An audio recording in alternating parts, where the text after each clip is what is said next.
just informed yesterday. So he's actually at the airport, but was kind enough to take our interview. So he'll be available for hopefully at least for the next half an hour. But even if not, we'll try to get as much as of his time possible. So Balasaheb, welcome to the show. Thank you very much, and good morning to everyone. Morning, sir. Before we jump into other, discussions and other questions, would you be, kind enough to share about the call that you got from the president? Yeah, Suresh, your voice is not very clear as earlier. Like I'm just checking and telling. So. Oh, let me repeat my question. Yes. Yeah, I was just asking about the call that you had received from the president. Okay, yeah. So I got a communication from the president's office that tomorrow we will be meeting in Delhi. So right now I'm at airport actually, and I will be boarding soon. So I'm very grateful for that. Right.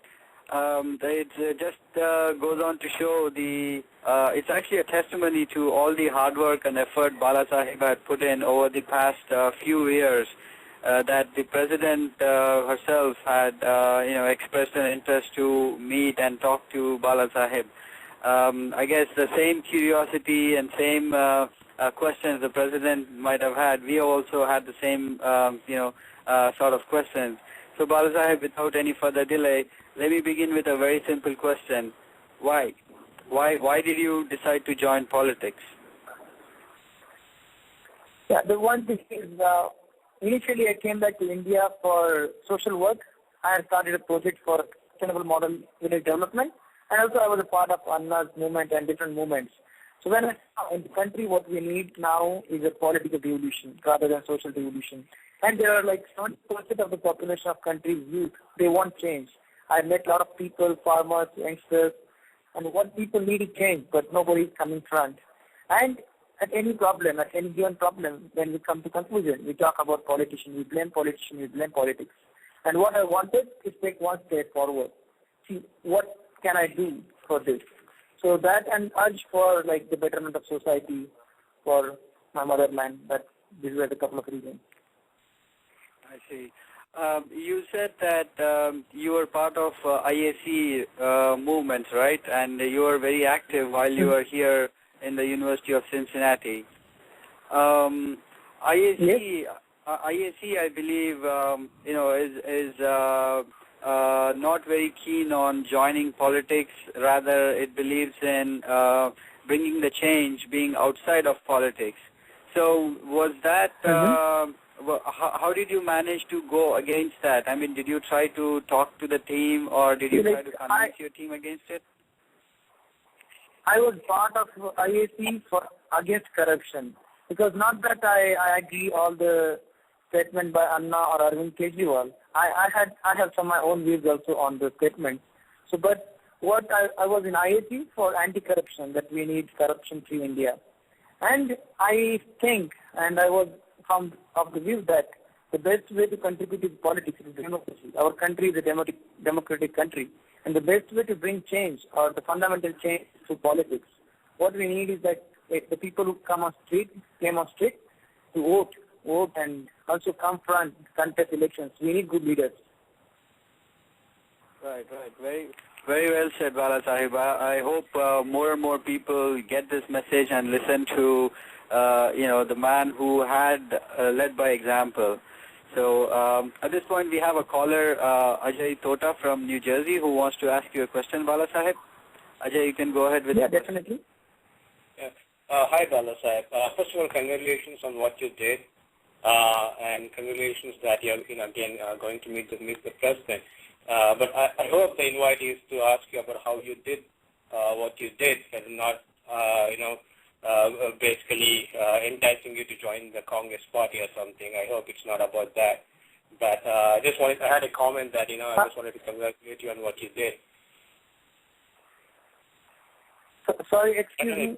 Can you please repeat your question again? Because I think I'm at airport, so the quality of signal is a little low. So sorry for that.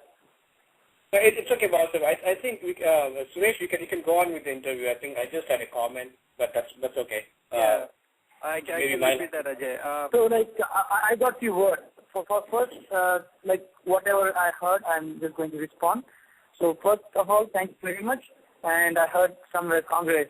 So like let me make clear that I contested as an independent candidate, and I'm not going to say of the political party right now, because that was also one of the things. Right now, people of the country, they need change, and there is no, like, people don't have faith in any of the current political parties in my area at least.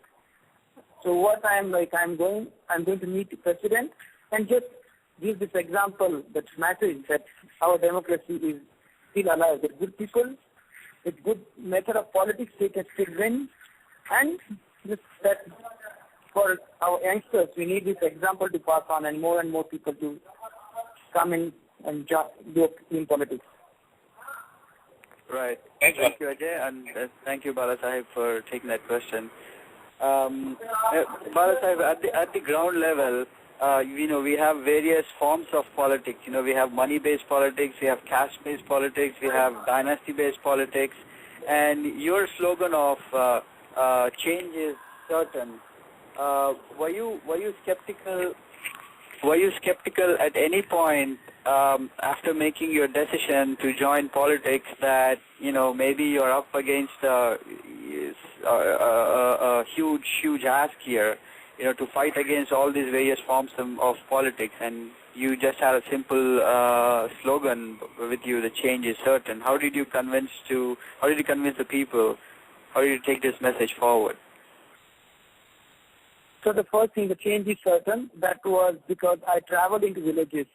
I traveled at the grassroots. I met a lot of farmers, as I said earlier. And then I saw that people need change, that the pulse of the country is that. We saw that in youth came in Anna's movement, and that revolution is out there. Nobody is there to tap it. And at any point, actually, there was no fear in my mind. There was no doubt that my fight was not for winning or losing. It was to make that basic change. The change is certain. That change is in mindset. My fight was not against any person or party. It was against the mindset of each and every individual that we have, that negativity about politics.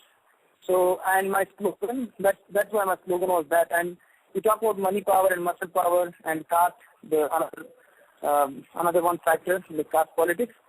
All these things are there, but when I went on the ground, I said no to no money. We didn't use any money power, no muscle power, no caste politics, and we appealed people.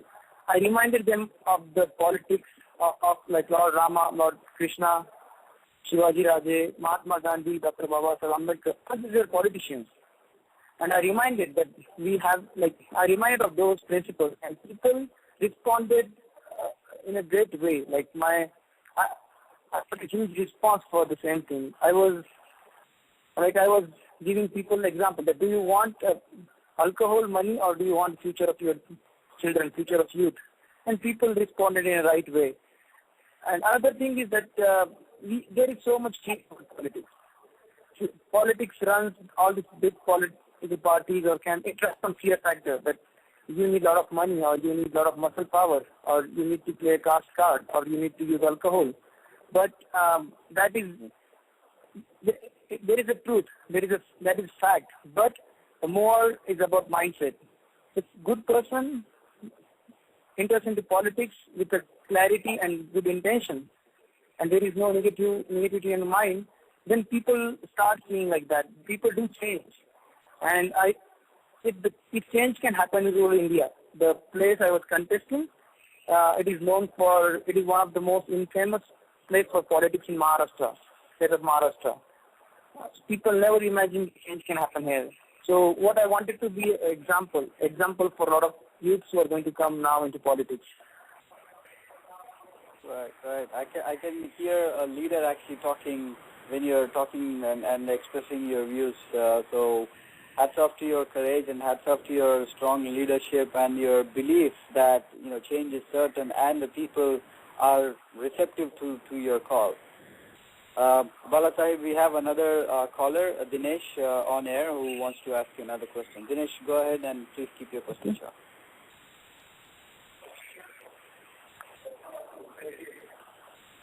Dinesh, are you on air? Hello.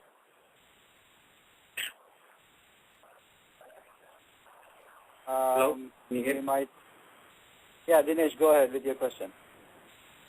Yeah, hi. Can you hear me? Yes. Hello. Yes, Dinesh. Yeah, hi. Yeah, Dinesh, go ahead. Yeah, Balasaheb ji, massive congratulations on your victory. And the question I wanted to ask Thank is... you very much, Dinesh. Yeah. And the question I wanted to ask is that you did not have any prior experience in politics. So when you first entered politics, what were the mistakes you may have committed, and what are the lessons you learned from them? Thank you very much. Yeah. So prior to this, I didn't have any direct experience in politics, but I had met a lot of politicians. Also, there are some good politicians also. So I met some of the politicians. I learned from their mistakes, and some of the mistakes I would say is don't believe on what, there are a lot of small leaders. So you just directly have contact with people. My boss is like my people. My boss are my people. So just go directly to them. There are a lot of people. There will be a lot of people around you who will give you suggestions, like a lot of other party workers and small leaders. So that is the biggest lesson I would say I learned by experimentation. Thank you very much. I also wanted to just say that so, they will try to discourage you. A lot of people will try to discourage you that politics is not for good people. A lot of people suggested me that you should go back to US and you will be never successful in politics. So a lot of negativity will be there around because that fear is created about politics more than actual thing. The more fear is created around the politics. So the people in the power or people in politics, they are actually afraid of good people. I would say right now this is the perfect time for good people to enter into politics because there is so much bad politics. If there is someone who is doing developmental politics, then people will respond and you will outstand. Thank you, Dinesh. And thank you, Balasaheb. I think you've reinforced the statement earlier that politics is bad not because of bad people in there, but because good people are out of it. And you are, testimony to that. We have another caller, Srihari from LA. Srihari, please go ahead with your question, sir. Hello, Balasaheb ji, namaste. Namaste, Srihari. I wanted to congratulate first and ask a question. So the question is, when you are going back to India, did you specifically go back to participate in elections? If so, what kind of financial security have you done so you can join politics? Srihari, can you please repeat the last half part? What kind of financial security? Go ahead, Suresh. Please repeat. Mm-hmm. Yeah, so he wants to know, did you have, what kind of financial security or what kind of financial stability you managed to have before you decided to take the plunge into politics? So, the financial security was not that much actually. I didn't have any financial security. And this was like a revolution, like Kranti. I didn't see politics as a normal election. What I'm doing, I think, is like a Kranti, Rajya Kranti, like political revolution. And when the revolution, the sense of revolution comes, then all your barriers, they break down. So that was the case. And I didn't use much money into the politics. So definitely you need expenses. Some of my friends from US also, they contributed. And when they knew that I'm joining politics for good work, and so a lot of people, they came up to help me also. Okay, thank you. Thank you, Srihari, and thank you, Balasaheb. You mentioned that, before we go on, we have a question online. Pratik Saurabh, he's from Delhi. He wants to know, first of all, if he can meet you in Delhi. I don't know if there is a way we can tell our listeners that there's an avenue where they can come and meet you personally. But his question is, also another question is, what did you really do to win the elections, and what are your next steps now that you won your elections? What was the first? So the first one was he just wanted to meet you in Delhi, I think. And I'm Definitely, sure, I would love to meet, and you can pass on my email. Okay, okay, you can. We'll share the email details to all our listeners and also share it online. So whoever is interested, they can send an email to Balasaheb. Yeah, definitely. All right. I would love to meet, and we need more and more people to come up. Exactly. Yeah. His question was, now that you have won your elections, what are your next steps? So my next step, first thing is I am in the Jilla Parishad, so this is related to like rural development. So this is what I wanted to do, develop villages. So my first goal is to run, like there are a lot of schemes and currently there are a lot of good government plans. So I want to first bring change in execution. All the money which is coming from Delhi or Bombay should reach to the person, to the beneficiary. And second is I have a program, Shankara Ram Parivartan, Rural Transformation. So I want to run that program, health, hygiene, education. Primary education is one of my primary goals, health, agriculture, agro-based businesses, employment generation for youth. So there are like a lot of plans, but underlying thing is changing the mindset. Also my second focus is going to be on building a self-sustainable villages. So rather than always looking for funding, how we can make a self-sufficient villages. So these are few key things I want to bring on. Very good. So Hello? just for the benefit of listeners, if they were not able to hear, Shankara Rural Project, that's a project that Balasaheb had started even before he jumped into the foray of politics. He wants to extend it and focus on primary education, number one, and number two is make the villages self-sustainable. So these are his two goals. Go ahead, Balasaheb. So this is for development of my constituency, and on the bigger sense, we are forming a team.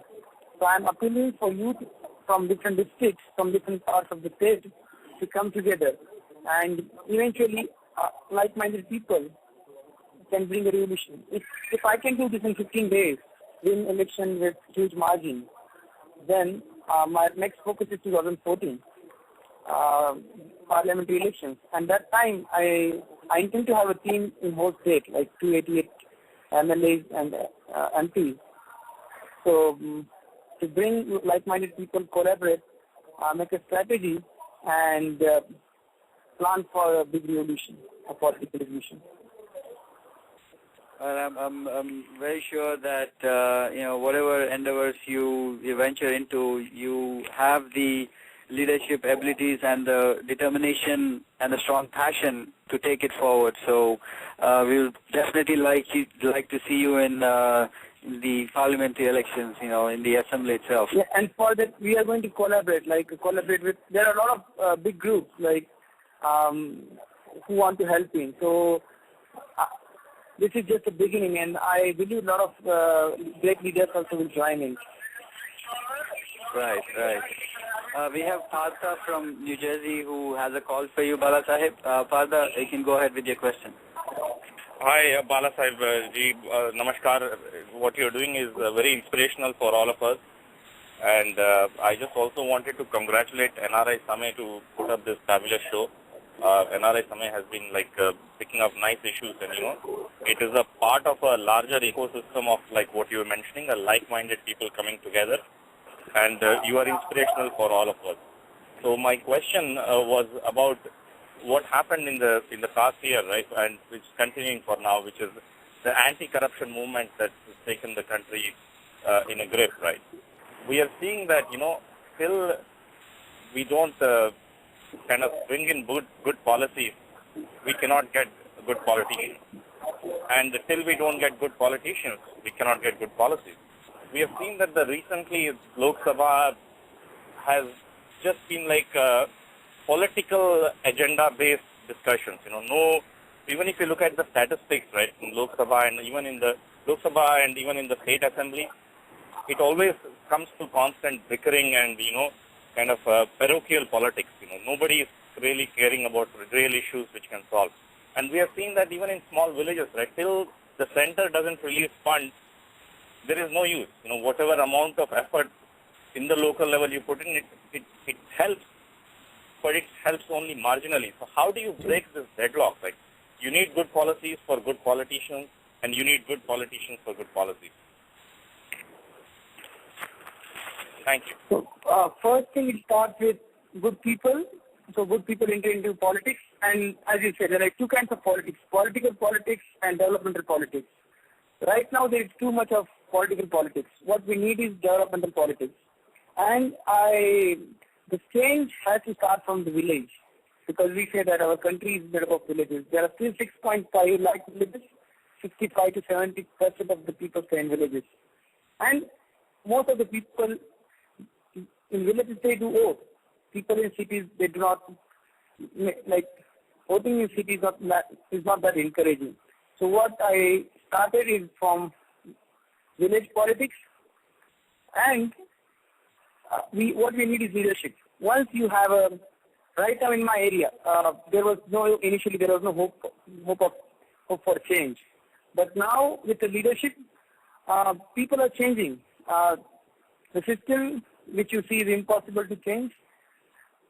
With correct leadership, with a good leadership, with good intentions, the policies are also good. A lot of policies are good. There are a lot of good policies to also against corruption. But what we need is execution. We have a big challenge with the execution of current system. So I would say that executional leadership is needed, and that is going to be one of the ways I'm following. Right. Thank you, Partha. Hello? Thank you, Balasaheb. Yeah. I couldn't actually hear whole question. So what I answered, I just got two keywords and I answered on that. So I hope you got something. No, I think you got the gist of it, and you did answer what Partha was trying to ask you. Yeah, because right now I'm in the passage. I'm entering into the flight, so the signal is little low. Okay. All right. So I guess, Balasaheb is, boarding the flight right now, so we'll try to hurry up our questions.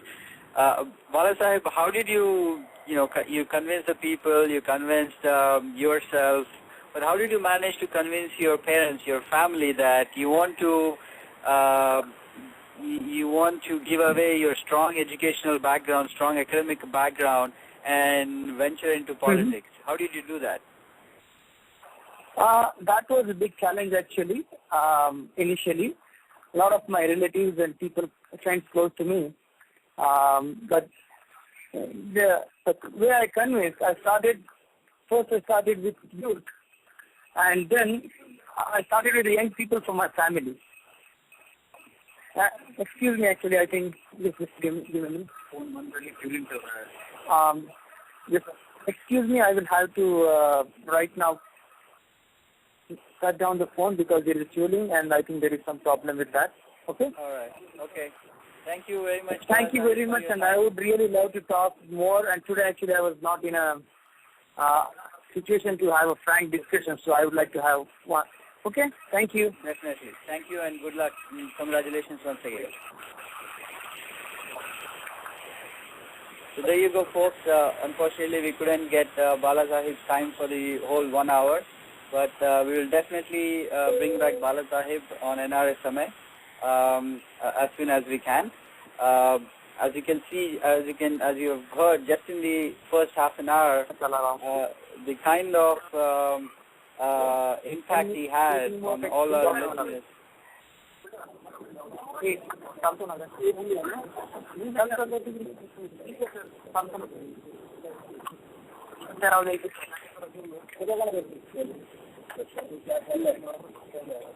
Sorry, folks. I think I was just hoping Balasaheb could come back on the line. So I guess he's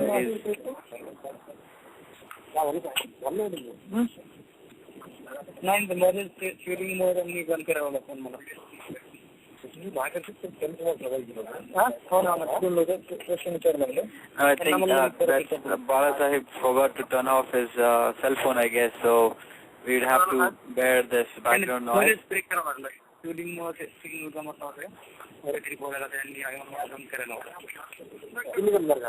So I guess we still have half an hour's time. We can open up this call for discussion among the callers. If they want to discuss and debate about youth's role in current day politics.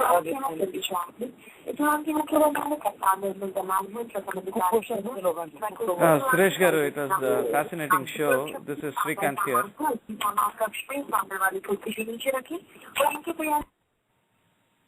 Hello, Suresh.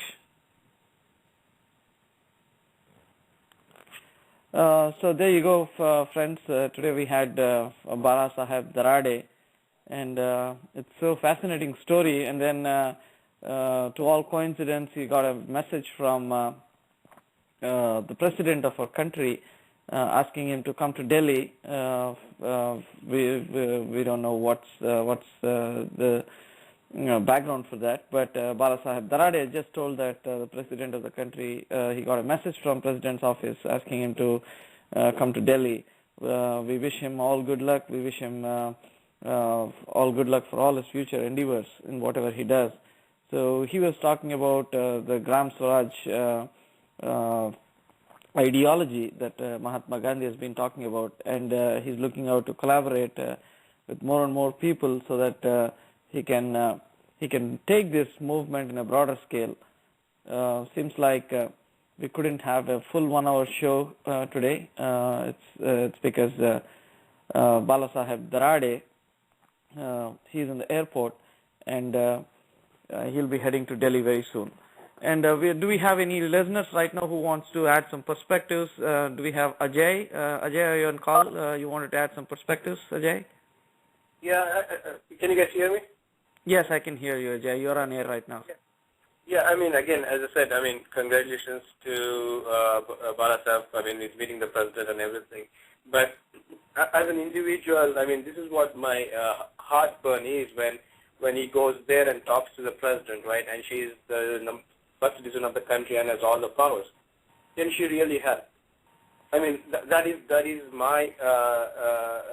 Can she help even if she wants to? And that's where my frustration comes from. I mean, you're in that position and everything, but still they are so tied up with the politics and I mean, presidents is basically I can use the word rubber stamp. In India, it's a rubber stamp, and that's where how can we have those people in power make the decision and make the decision to help everybody? I know what Balasaheb is doing great and stuff like that, but people at the top who have the power, they have to make those calls, and they're incapable and they're unwilling to do those kinds of things, and that's my frustration. I'm just trying to express my frustration here, but I don't know. I mean, how can that thing change? That's my main question, basically.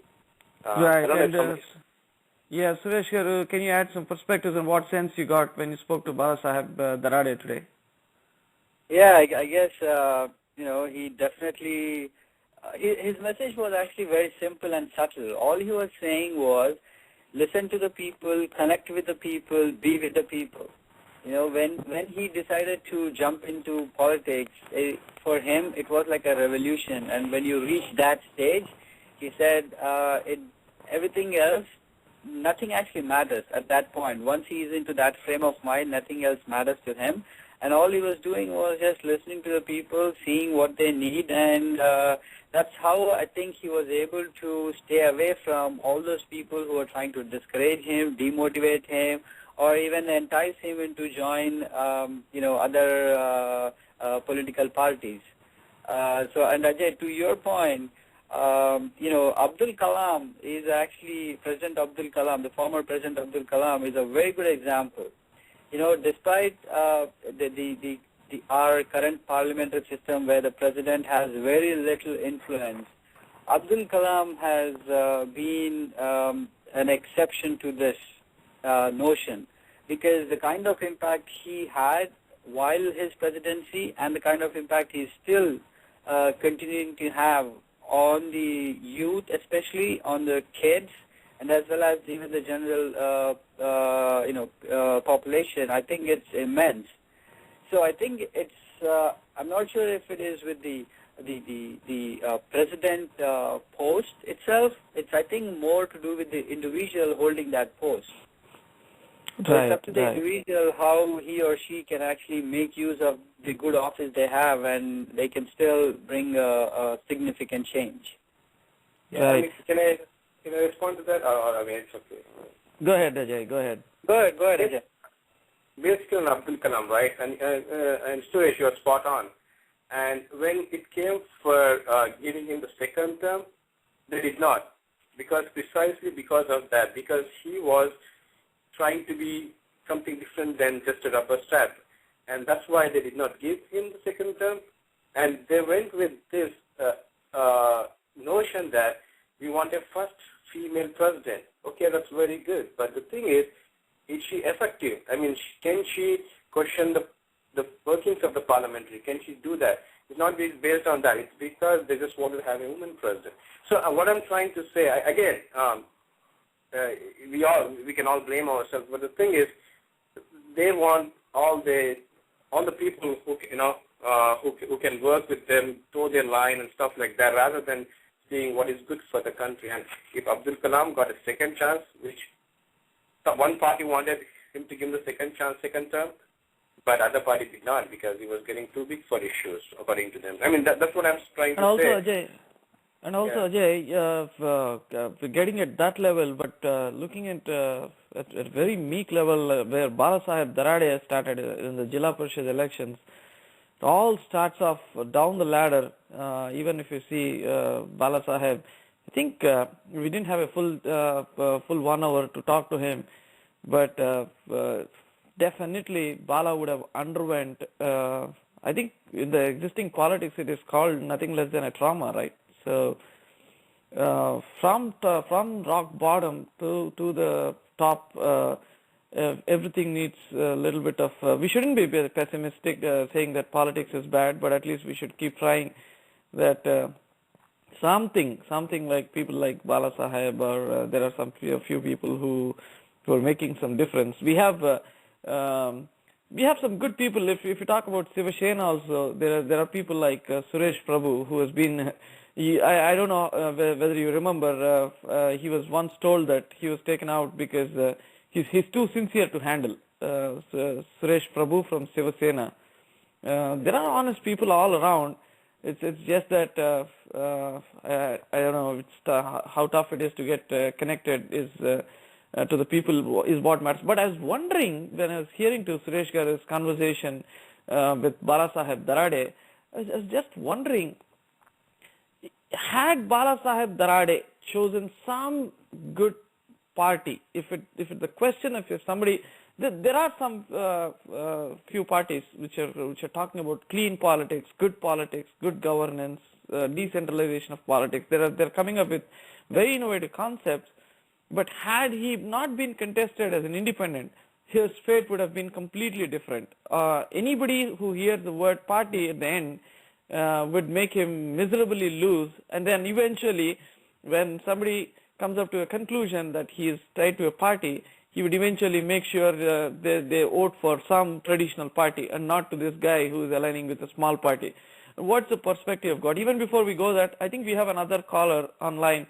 Other than Ajay, Suresh, Srikant, and Srihari, do we have anybody else on the call, sir? Yes, Dinesh from California.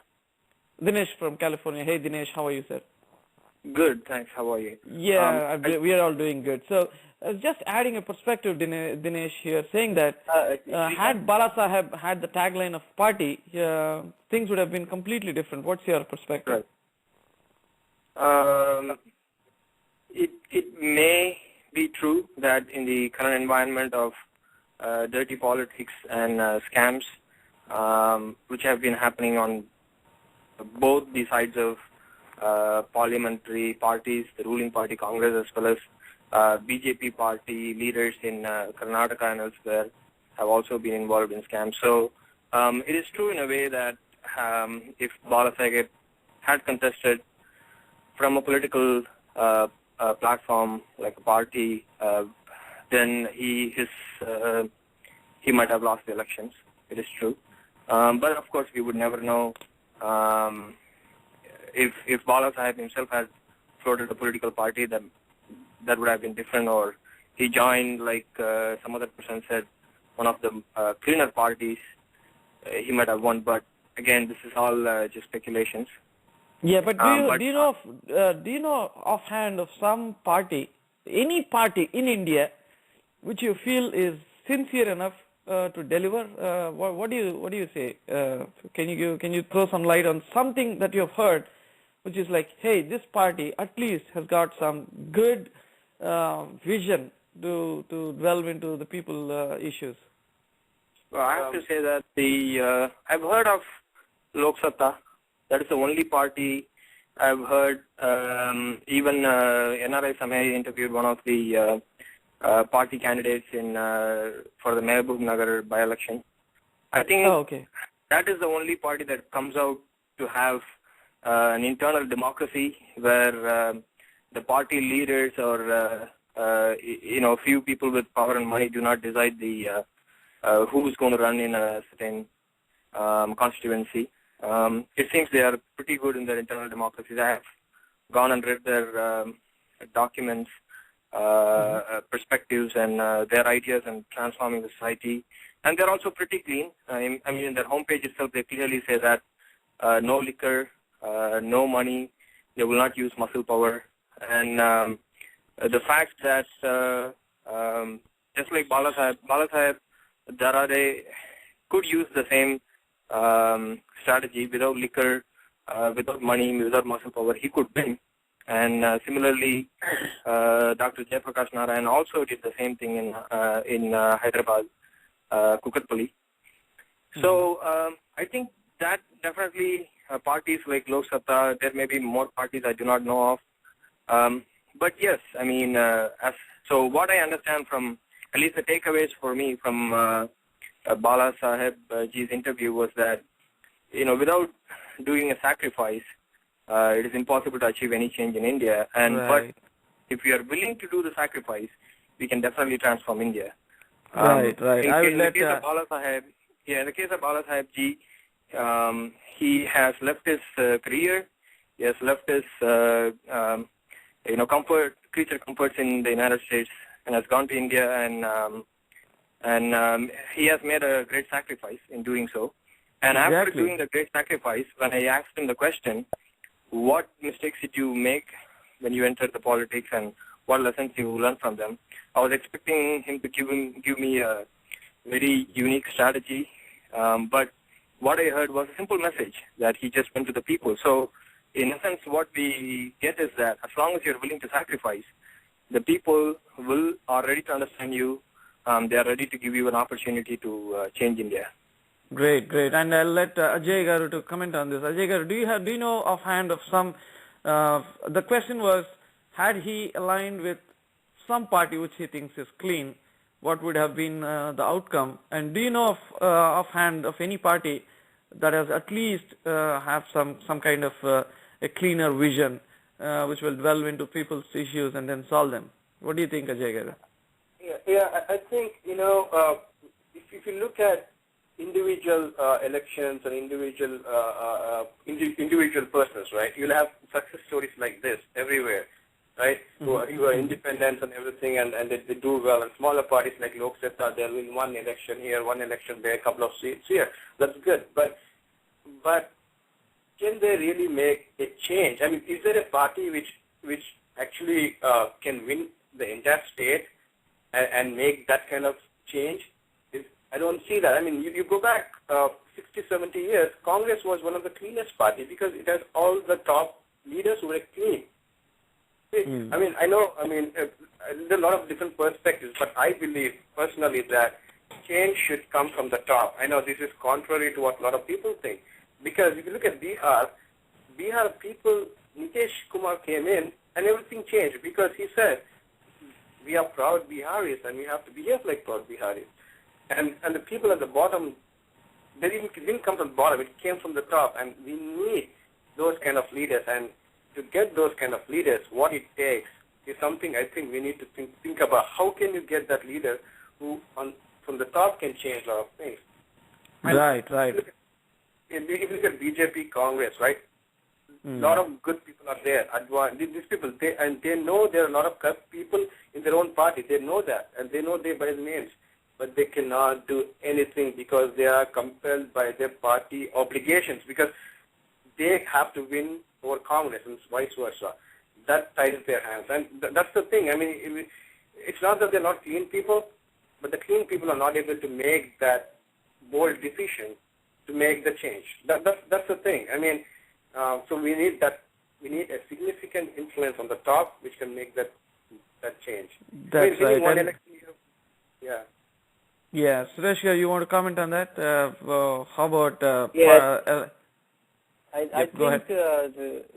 think both Ajay and Dinesh have added a lot of information on gave their perspectives. I think only one point I'd like to add in here is everybody agrees. There is no doubt on this statement that there are good people in all political parties. Like whichever political party you pick, there are a lot of good people. Unfortunately, our current parliamentary system is such that party is the voice. The individuals in the party cannot have their individual opinion. That's because we have something called as an anti-defection law. If you go against the political party, you have to simply, you will be, asked to leave the party itself. So I think that to me is the biggest problem. See, I as an individual, if I'm sincere and honest, I want to really do something, but I might not have the financial stability or the capabilities, so on and so forth. So I'll think, okay, let me join Congress, for example, and do good work as part of Congress. If I have the independent authority, I can still be in Congress, I can still disagree with my leadership in Congress, but I can still do things in my own way to my own constituency. And the current parliamentary system, the current system that we have doesn't allow me to do that. And that to me is the biggest problem. Right. And I don't know, it's like we have, I think, Partha here, we have Ajay Tota here from New Jersey, Partha from California, Suresh from New Jersey, Srikant from Los Angeles, and Sriharigar from Los Angeles here. So we are in conversation after Balasaheb Darade. He left to Delhi. He got a message from the President of India. So he's on his way back to New Delhi.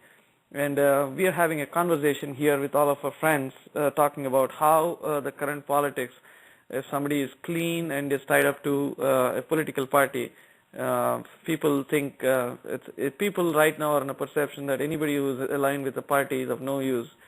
And so that's something we are trying to debate here, thinking Balasaheb Darade has been an independent candidate, and that would have boosted his candidacy amongst the people there. Of course, he has been there for past 8 months working on ground, talking about many different issues. And now, coming back to another perspective, we'll take it from Ajay and Partha and everyone in the call here. I'm seeing the Uttar Pradesh election results. Just emulates Tamil Nadu. It's like one time it's Jayalalitha and second time it's Karunanidhi. People are compelled to switch between SP and BSP. Looks like Samajwadi Party is going to the pre-poll outcome that we see is surely pointing towards Samajwadi Party having a straight drive in the coming in this election that we are seeing. So, do we get a sense of this, that people are compelled to switch from BSP to SP? They don't have an alternative. That means good people with clean politics, clean vision, cannot make it to the people? What do you get a sense of it? Partha, can you answer this question?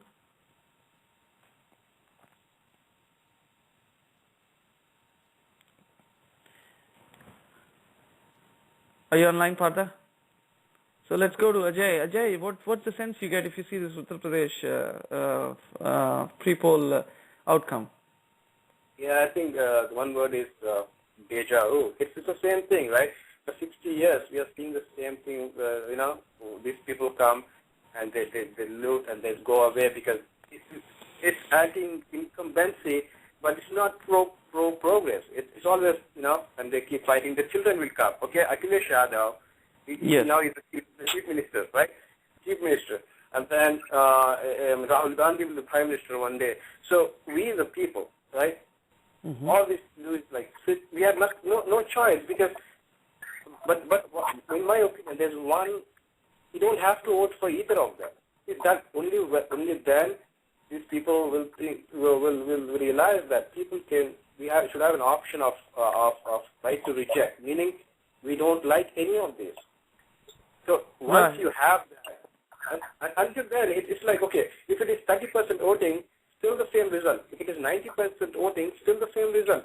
The fact that 60% voting is nothing to be proud of. 90% is nothing to be proud of. Because if the ball is going from one court to another, 90%, 100% voting doesn't make any difference.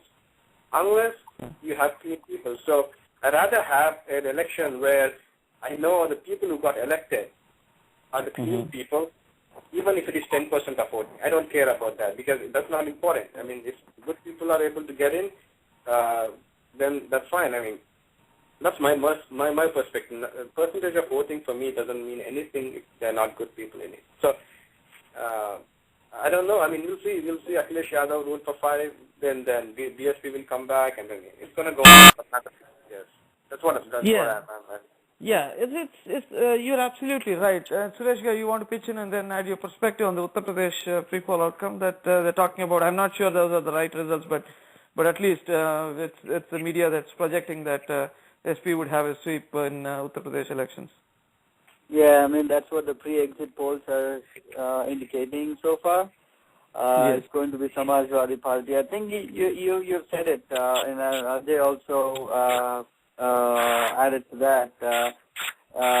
People are fed up of BSP, so their only alternative is SP, and so they are just voting for them. And having some background noise. I think. Let me. Yeah, go ahead, Suresh. Okay. Yes. So I think it's if you talk about even Tamil Nadu also, right? These politics are, when it comes down to the like you will see about a month or 2 months before the actual elections, both the parties are coming up with these huge promises that they'll give this, laptops, televisions and whatnot. Likewise, in Uttar Pradesh, there might be some other things going on. In both the scenarios, I think one is clearly what Ajay mentioned is the 49-0 option, that's the right to reject. I think to add it to that, I think the Election Commission should also come down very hard on enforcing all these guidelines that they have. So far, we all know that, for example, for MLA elections, the 16 lakhs is the limit on which limit for each political party. Now, I'm not sure how Election Commission actually enforces that, or what kind of safeguards it has to check that all the political parties adhere to this. Because that, to me, is the biggest, if we call, I don't know what the right word is, but that to me is the biggest challenge. Once we ensure that all the political parties adhere to these simple, basic election rules, then I think we have a fair chance of, because every single election you take, there are a lot of independents also contesting. That happened even with Uttar Pradesh. And so these kind of independents, these kind of new political parties that are trying to say that, hey, give us a chance, we will make a difference, but they're getting lost in this huge tons of money that these political parties can afford to spend in elections. So I think these are the two ways. If Election Commission can somehow try and ensure, then I think we will have a fair chance for all the people participating in the elections. Right, and then we see the Election Commission's power being stripped off recently. The government has made a move to take a look, a deep peek into Election Commission powers, and then they wanted to, after this episode of Salman Khurshid's statement, and then as well another minister who made a statement, Election Commission has gone hammer and tongs on these people, and then they complained to the president, and eventually this Election Commission power is now on the scanner. So it is really tough to handle. I think we have another caller, Raghuram Tadimalla from Atlanta. So Raghuram Gar, can you add your perspective on what sense you get with you heard today's call with Balasaheb Darade. So we were just debating on the UP pre-poll exit results. So as you know, it's all about Mulayam Singh Yadav and Akhilesh Yadav. It's all about Karunanidhi and Stalin. It's all about Y.S. Rajshekar Reddy and Jagan Mohan Reddy. It's all about Chandrababu Naidu and his son. It's all about generational politics. It's all about Rajesh Pilot and his son. It's all about generational. Eventually, it's like we are getting into the Supreme King and the Prince mode of politics.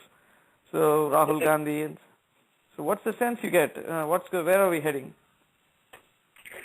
Well, I think just like any other practice of or malpractice of elections, I think it all goes back to the Congress, which started this deal, or basically Varasatva or Varasatvam politics.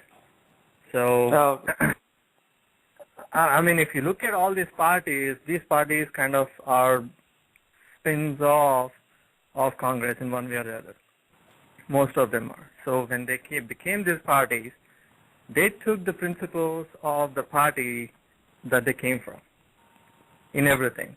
Carrying the money back, carrying the sons and the daughters and the relatives into the politics, and talking about clean politics not surviving. The main reason is money, believe it or not. Because even when TDP came in 1983, they had huge money bags to spend on. Now, how the Election Commission can contain it? They don't have any powers to contain it. They rely on another enforcing agency, which is the police, which is already corrupt to begin with. So, if the Election Commission has good intentions to do it, they cannot effectively manage or control or even enforce their own guidelines at the time of elections. And believe it or not, they don't have anything in between elections to contain about the candidates. Right. And then, Election Commission authority of being a candidate if he is found in other allegations in between the terms of, in between his term. Right. And Raghuram Garu, you just mentioned that the roots itself is bad. And I was asking a question, do you have a sense of any party or any specific throughout the country, whether it is east or west or south or wherever it is, do you have a sense of any party that is talking about governance, making sure we have any party that has good vision? So what's the sense you get? I mean, I just posed a question to one of my contacts on Facebook, who is claiming Lok Satta's vision is or development vision is even worse than Telugu Desam Party's Vision 2020, or is not even better than P.V. Narasimha's vision of 1990s, or even current Manmohan Singh's vision. So, just compare the visions on paper. Yeah, fine. Somebody can have these huge, lofty goals, which are never accomplished or which are never fulfilled or satisfied. So people get nothing out of this vision. So that aside, I think Lok Satta for sure is trying his best to have it as a base politics of what they're supposed to be. Clean, effective, people empowering politics. Okay, but when we just had a conversation wherein some of them have suggested that we need right to reject. Is right to reject an option? Because right to reject is definitely not a tool to sustain democracy. Democracy runs on people, it runs on institutions, and it runs on politics. Without politics, I don't think we can sustain the democracy. Eventually, bad people will pick up, and then they ruin the whole equilibrium of politics. So, what do you think about right to reject, Raghuram? Right to reject is good in concept, but think of it. Who is coming to actually vote nowadays? People who are taking money from a party, right? Majority of them, like whatever it is. And why are they going for right to reject when they already came to vote for a certain candidate? So they're not going for right to reject. And I mean, right to reject is good if the non-voting middle class comes to vote. And if the non-voting middle class, who actually can say who is a good candidate, comes to vote, what is the requirement for right to reject? Right. And Ajay, can you go ahead? Could be not the best candidate, but you still have a better candidate of the pool having a better chance of winning it if the middle class comes to vote. But they don't. Right. Let's go to Ajay. Yeah. Can I answer that question? Go ahead. That's precisely why I wanted right to reject. Because now let's say you have 40% voting, right? In a constitution and in a constituency. Then 60% people didn't believe in any of them. And that is an option which will bring the 60% into the foray. There is a reason why the 60% did come. And that 60% will come in to vote for none of them, because that's what basically it is. It is that we don't believe. Why do people go and vote? Why do people go and vote only when they want a major change? Because they don't want the status quo. And if people don't believe that the people on the ballot are good enough, they don't have to go and waste their time. I mean, if there is an option, none of them will work, then they will go, and that's another way of increasing the voting percentage. If that's what you mean, go and vote, then they will go and pick right to reject. Now, what happens after right to reject? I'm not saying reject the democracy. I'm not saying reject the elections. I'm saying all the people who are in the fray, the elections are cancelled, you have to come back and redo it again. And what happens? The people are spending money. At a certain point, they cannot spend money. And people who don't spend money don't have to bother. All they have to do is go and register again. It's not a lot of money to contest. But if you're spending lakhs and lakhs of rupees, you have to go back and do it again. Then that's what is a deterrent. Right. Let me add what Raghuram had told. He's saying that right to reject is when we're talking about right to reject. He mentioned a point where he told the middle class is not responsive. So as NRI, we talk about non-resident Indians. He's talking about non-responsive Indians. Even you put right to reject, I think the sense I got from Raghuram is there are people who are not responding. And we have to address the root of why a person is not coming. So there's an MP in Delhi with whom I had a conversation when we were working for voting rights for NRIs.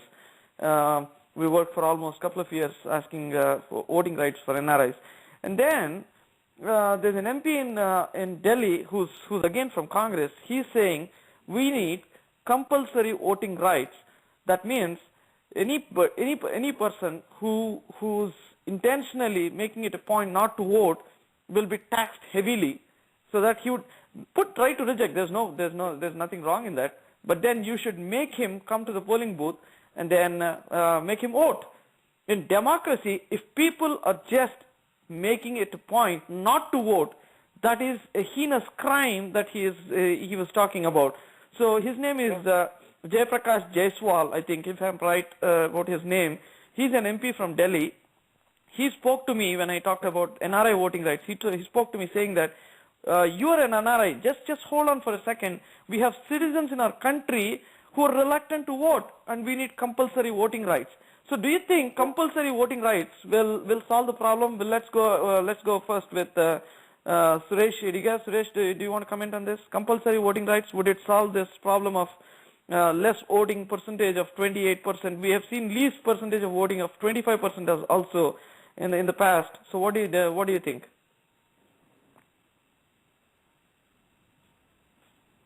Okay, let's go to Ajay. I think Suresh is off the call. So Can you explain, Jagar, what's the sense you get with compulsory voting rights? Can we solve this problem of people not voting? No, I think my perception is like why people are not voting because they lost faith in the people in the ballot, and when you have right to reject, they will have it say. I mean that's what they are saying, right? When they're not coming and voting, we don't like any of this, and they need a say in that. And that means, well, you have voted and you exercised your right. So you did both. You said you don't want anybody, but I also exercised my right of voting that I don't need anybody. Oh, right. Okay, that's a good sense. That's a good perspective. Yeah. Yeah. So you're compelling me. So let me tell you. When I go to voting, right? What I see a snake. I see a leech. I see another animal. So you want me to go and vote for those? I don't want to vote for those. I want to vote for a good person. If it's not in the ballot, I don't want to vote. And that is my right as a citizen of India. You can't force me to vote if I don't like anybody. What I'm saying, I need that option. I need that option of I don't like anybody. Otherwise, you can't force me to vote. Right? I mean, democracy is not about elections. Elections is just one part. It's what happened between the elections is democracy. It's not elections was an election. It's what happens between the elections is democracy. That's what is democracy. It's not about elections. Anybody can have elections. Saddam Hussein has elections. Hitler has elections. They all win by 90%. So, I mean, that's my perspective. Right. Anyone wants to comment also, I think, Shrikant Garu, also I think if, you know, the right to reject or, you know, people not voting, middle class staying away from voting, this is, especially the middle class not voting, is a phenomena that we would most likely see in the urban areas, right? I mean, not exactly in the urban areas, but mostly in the cosmopolitan areas, like you talk about Bombay or Bangalore or even Hyderabad for that matter. We've seen less and less of this. Now, we just need one example, one success story where somebody voted some honest guy. I'm referring to Balasaheb here, right? Here the people unanimously voted him. Now Balasaheb, I mean, when I say this, I touch wood, that Balasaheb, if he sticks to his plans and, you know, all his plans work out, he's able to transform the village, then the other villages. Now, let's say he goes on to win MLA elections, and, you know, so this is like almost like a Cinderella story, you know, that somebody joins politics with no political background, but he he goes on to transform the villages, transform the people, empowers them. And this, to me, is these kind of stories are important. This is the only way people's perception is going to change. That I need to have, first of all, good people in the elections. Like if Balasaheb wins, now I'm sure he will inspire other youngsters, not just from the NRI community, but even from within India, to join politics. Now that's a way to get more people into politics.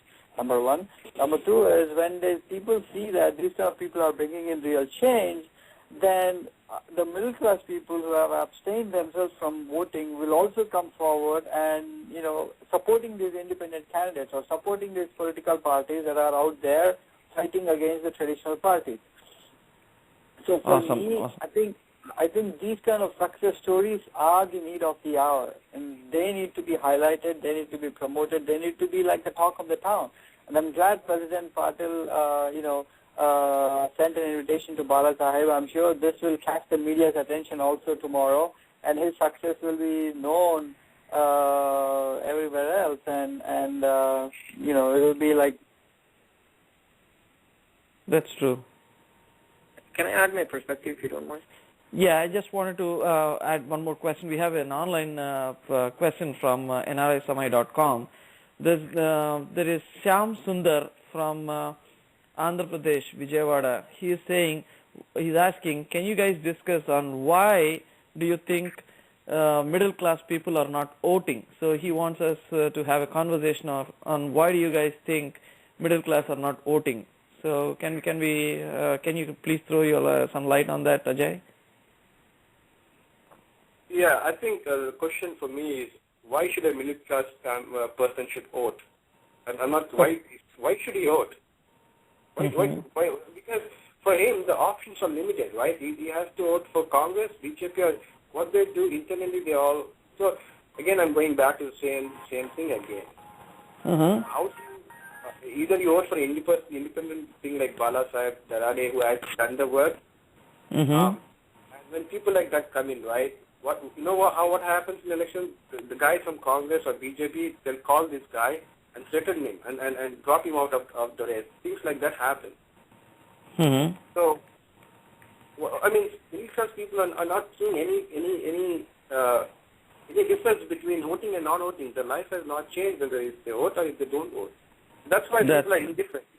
If I think my vote really matters, then why would I not vote? I would definitely vote.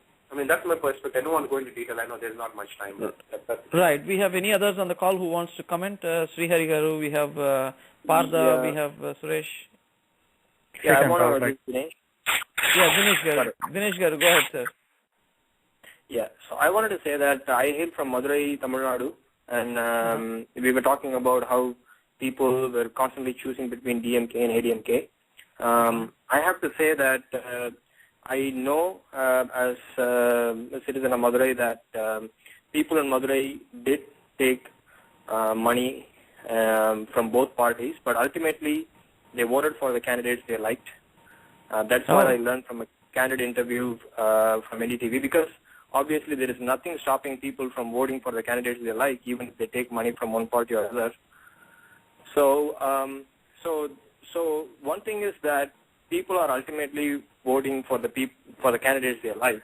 If they are voting for ADMK, it just means that the candidates in ADMK are either able to convince the people that they can deliver, or convince the people that nobody else can deliver. So one way or the other, people are voting for the candidates, ultimately voting for the candidates they like, is my theory. So if people like Balasaheb Darade also join politics, they will be giving people an alternative. And if they are able to successfully convince people that they can deliver, people will definitely vote for them.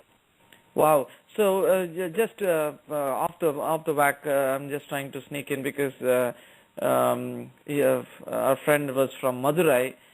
Friends, anybody around the world, I just wanted to let you guys know that we have NRI Samai has done an online show with an humanitarian. I have no adjectives to add to this man. Humanitarian and a CNN hero 2010, Narayanan Krishnan. He's from Madurai, and he is right now touring in United States. If any of our listeners or friends are from United States, anywhere you are, please check in akshayausa.org to see where he's touring right now. And if he is dropping by nearby your place, he's definitely touring Minnesota, New Jersey, Los Angeles, Bay Area, California. He's touring Chicago. I think right now, if I'm right, he's right now touring in Chicago. So you got to meet this man. His name is Krishnan. He's born in Madurai, Tamil Nadu. He was an award-winning chef with Taj Hotels in Bangalore.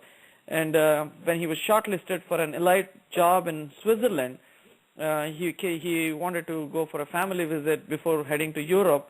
And he saw a very old man. He was literally eating his own human waste out of hunger.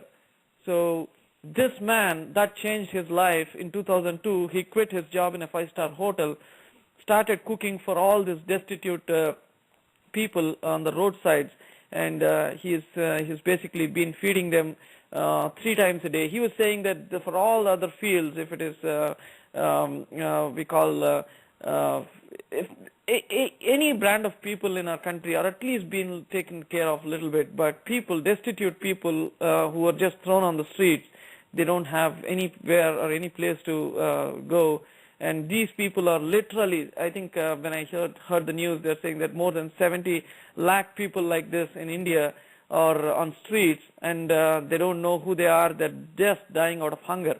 And in Madurai, Narayanan Krishnan, the CNN hero of 2010, I urge each of our listeners to go back and then listen to him on YouTube on what he has to say. So this man is feeding them from 2002, when in 2010 CNN has identified that this man is doing extraordinary work. Out of 1 lakh applications that CNN has got, he came in the first 10,000 list, and then he was shortlisted in the 1,000 list and the top 10 list, and eventually he was the second best in the CNN heroes. So it's a proud moment for our country. We have someone like Narayanan Krishnan who crossed all barriers to help these destitute people. So anywhere around the world, I urge you guys to visit akshaya.org or akshayausa.org if you're in the United States. He's right now touring in the United States. I urge each one of our listeners to help him out in his endeavors and mission. Thank you. And coming back, sorry about that, friends. I had to jump in because this is some important thing that I wanted to let our listeners know if they could jump in and help this man. So coming back, just to take the perspectives, do we have Suresh Garu? You wanted to comment on what our friend from Madurai has been talking about? Well, I'm the one from Madurai. Yeah, sorry. I was saying Suresh Garu wanted to comment on your thoughts that you just put in. That's exactly what earlier I was trying to say. It's not about a party, or it's not about any individual. It's about success stories, and right. and these kind of success stories have to be highlighted, promoted, and talked and discussed and debated, because that is what is going to engage the people, get them to talk more about it. Then it will be more of like, okay, I know that this candidate is there or this party is there that's working towards so and so, so let me go and cast my vote. No matter, even if you put a 49-0 or even if you make it a compulsory voting, without these kind of examples to lead from the forefront, nothing will work. If you put compulsory voting, people would be saying, okay, I'm ready to pay the fine.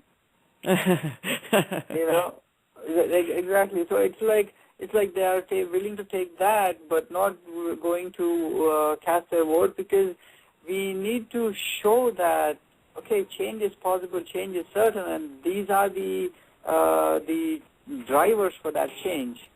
And without that happening, we cannot solve any of these problems. And what our friend just said, that it's about AIDMK convincing either way. It's up to, and this again goes back to the same thing Balasaheb had said. It's that you need to listen to the people, be with the people, connect with the people. Whoever manages to do that to a large extent will be the winner at the end of the day. Right. That's a simple message that Balasaheb had given in his short discussion.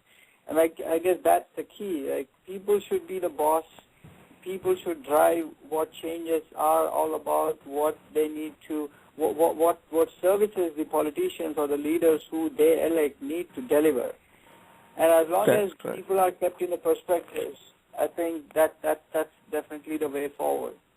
That's correct. And really thank all our listeners, and especially Dinesh from California, Ajay Thoda from New Jersey, and Suresh Garu. It's a great pleasure to listen to you, and it was an awesome interview with Balasaheb Darade.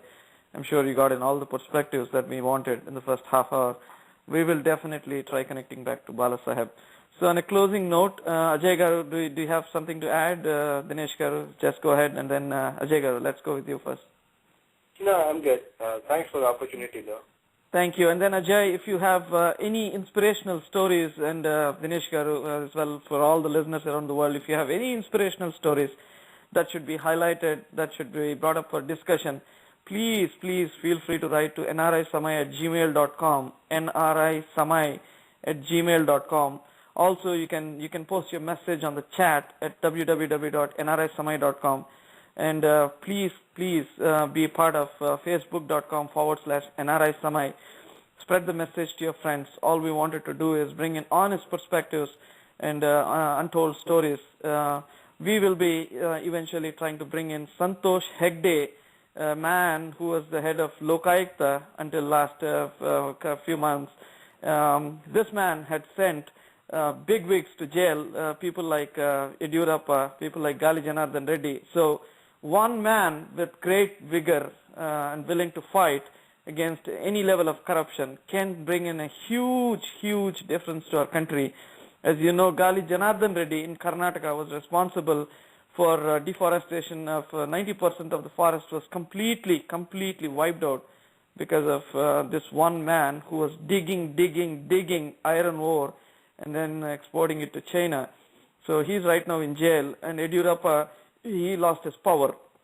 And finally, right now, Yediyurappa is in a situation, in an unanswerable situation. His situation is really bad in Karnataka. So, excuse me, friends. Srikanth, can I add things on the... Yeah, sorry, Raghuram Garu, I just missed a point. Sorry, go ahead, Raghuram Garu. Yeah, what Suresh said is all well and good, and that needs to be happening, like highlighting all the success stories. And what he said also makes sense. I mean, the problem is with the middle class not voting. I'm trying to answer the online question. The problem with middle class not voting is they just don't get interested in voting. Not that they don't like the candidates, at least in AP it is. Because it's hard to believe that out of a foray of 20 plus, 30 plus candidates for an MLA seat, or 40 and 50 plus candidates for an MP seat from one constituency, it's hard to believe you don't have any good candidate or reasonably good candidate that you could choose beyond what you don't like within a Congress or a TDP or other parties. That's one thing. Okay. And the second thing is already a provision of saying I exercise my vote, but I'm not going to vote for any of the candidates, which is Section 49O. Is that go ahead. Is trying, may highlight that option, but the problem is they just don't get interested in voting. Now, commenting on the right to reject, first of all, we don't go exercise our right to vote.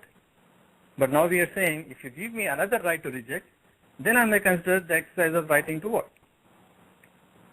So, first of all, people should, sorry to say, get out of their homes and start getting interested and knowing the candidates first, which does not happen in the urban settings at all. Yeah, the MP from Delhi, he was saying that if you give them a choice, they just avoid it. They don't want to do anything. But then if you say that I will tax you heavily, I will add more tax to it, he says there will be a substantial increase in middle class people coming out to vote. Middle class people are definitely scared of additional taxes. So he says this is going to work. This will definitely improve the percentage of people coming and voting on someone, on some party, and then making sure that at least he feels that if middle class people will come out and vote, they will at least think and then vote. They wouldn't blindly go by something else and then vote for it. So he says if we make compulsory voting rights a reality, then the percentage of voting will increase. So as you said, 49O, it's not widespread message to the people. Nobody wants to talk about it or convey that message as you see the TV ads for other things. So like the census and other things, the government gives an ad about it, but 49O, I don't think anybody is propagating it, right, Raghuram? Yeah, that's on the purpose. The parties don't want to do it. That's on purpose. Right. The Commission fails to have that option. I mean, on the ballot paper itself, why don't they say on the top saying 49O is the option you have available if you don't like any of the in the list in the list below? Right. Why is election not putting that? Now they take care of the electronic voting machines. Fine, but there is the instruction booklet. There's a candidate list you're given ahead of time, right? When you're walking into a polling. Why don't they put in that letter at the top? In case you don't like any of the candidates, you have an option of saying 49O to the electoral officer that you're going to exercise your vote and still option for section 49O. Why is that not on the top? Yeah, I totally agree with you on that. It should be on the top. I mean, the parties are intentionally avoiding 49O for their own benefit, which is fine. And also, I was just curious about the Madurai, the participant who said they took the money from both the parties but still like the one. Did they still voted for one of the better of the two they took the money from, or they voted for a third candidate? I'm just curious because that will be really fun if you take money from. But again, coming to the basics of voting, why are you even entertaining taking money from the parties? You as an individual, middle class or otherwise, should be saying this is your right to vote. Nobody should be paying to exercise your right. Right. Once you take off, what is the authority you have to go as that person if he doesn't do anything in between elections? Like Ajay is saying, these candidates should be answerable in between elections also, during their 5-year term. But there's no provision that I'm aware of right now that exists, and the constituents does not have the right to go ask the question because they will say, okay, you took the money and why are you asking me now? Right? Right. Exactly. I mean, the constituents have to stop taking money. That needs a lot of awareness and a lot of self-control, should I say, because it's very enticing. The 500 rupees or 1,000 rupees that you can get in 5 minutes is pretty highly paid work rate, right? Right, that's correct. And on top of it, if the right to reject comes, I mean, I'm playing just devil's advocate here, what is the guarantee that people don't take money not to go and exercise the right to reject? Right. I mean, if you're getting used to taking money anyways, you'll be given money not to go and vote. Yeah. Ajay, you want to comment on that quickly even before we wrap up? No, see, if the people don't want to go and vote, right, then the voting percentage would be still at 40%, correct? Right.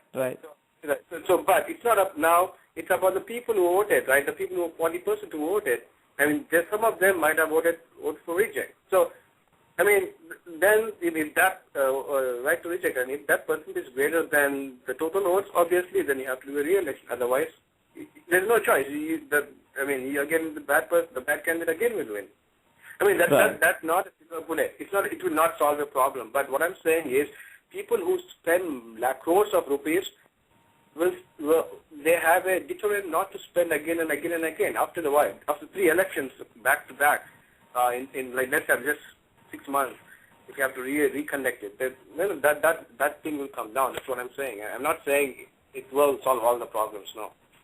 Exactly. All right, sir. All right. So Raghuram from Atlanta, Dinesh from California, and Ajay Garu from New Jersey, Suresh Idika Garu, Srihari Atluri, and all of us. We had a wonderful conversation. Ajay Garu, it's a real honor to have you on our show today. Thank you very much for putting your perspectives, and we had good pieces of information. You've strongly talked about right to reject, and I'm sure a lot of listeners got a sense of what you were trying to say about right to reject. And thank you, Dinesh Garu. Dinesh Garu, you have given wonderful examples of what happened in Madurai when political parties were luring people, the mainstream political parties. So it's a great show, and please tune in, friends. Next week, same time, Sunday. We'll have an exciting show. We are trying to get in touch with Santosh Hegdeji. We already got in touch with him, but he's been a little busy, so we'll try to get him very soon on the show. We are trying to get in touch with Saina Nehwal, the shuttle player who has brought in immense pride for our country. We are trying to see if we can ask her to come on our show. We're still it's work in progress, and we'll be bringing in very nice people. We have IIT students who are from who's right now working in villages of Bihar. They call it farming. So they want to help the farming community. They've come up with a wonderful model on how they can help these ailing farmers who are literally committing suicide. So they're right now working in Bihar on the farming sector. So we have exciting shows coming up. Please tune in, friends, to nrisamai.com every Sunday, same time. Also, please propagate the message of nrisamai.com. You can ask your friends to add on to facebook.com/nrisamai. That will be a great help. And all the entire feed of our earlier shows that we did is available on youtube.com/nrisamai. We are covering topics like anti-corruption movement. We had Kiran Bedi ji who came on show, and then we had Prashant Bhushan ji. Unfortunately, Prashant Bhushan ji had to cut off because we had some technical difficulties on the anti-corruption front. We are trying to bring in Santosh Hegdeji very soon. And on the farming sector side, wherein we have serious issues with farmers committing suicides, of course, we had Balasaheb Darade today, who's also very close to a place called Vidarbha, wherein there were huge number of farmers who committed suicides. So on the farming sector side, we already had shows with Palagummi Sainath, rural reporter from Hindu, spent his entire life, almost a chunk of his life, working, understanding on why farmers committed suicides. That's an excellent show done by our host Srihari Atluri Garu. So it's a wonderful, wonderful audio that you have to listen. Go to youtube.com/NRI Samai. And we covered on sports as well. We had the Kabaddi champions who were completely neglected. The world didn't realize until we brought them on air that both men and women, we were the Kabaddi world champions. And then, as you all know, most of us are not aware of this, but there was a deadly accident to our women Kabaddi team even before the semi-final match, and the bus was set ablaze. There was an accident, of course. It was not set ablaze, sorry. It was an accident wherein the bus caught up with some fire somehow, and then the entire bus was burnt out. And a lot of our players, the women players, were injured and seriously hurt. But even then, they went to the final match, fared well, and we eventually became the world champions. So on the sports side, we have already done shows with Kabaddi champions. And on the political side, we have done shows with Chavi Rajawat, an MBA graduate who quit all the lucrative things that can happen for an MBA graduate, and she eventually became a sarpanch of a village named Soda from Rajasthan. As you all are aware, Rajasthan is a place where there are a lot of female feticides, there are extreme farmer problems, water problems. So she's basically helping out that village in the Soda village in Rajasthan. So that's it, friends. Thank you very much for tuning in. It's an exciting show today. Thank you very much, Suresh Ediga, for hosting the show. Thanks for all of us who joined the show. I have a quick suggestion. I mean, maybe you can implement this next time around. Sure, go ahead. After the 1 hour event, right? Maybe we should have a discussion for 10-15 minutes after that. Maybe we'll get perspective like we had today, but maybe we can have that. Maybe it gives a different perspective after after the event. Yeah, definitely. That's a nice suggestion, Ajay. We'll try to incorporate that very soon. Okay, great. Thanks. Bye-bye. Thank you, friends. Thank you very much. Good morning, good afternoon, good evening, good night, wherever you are. Thank you. This is NRI Samai signing off. Bye-bye.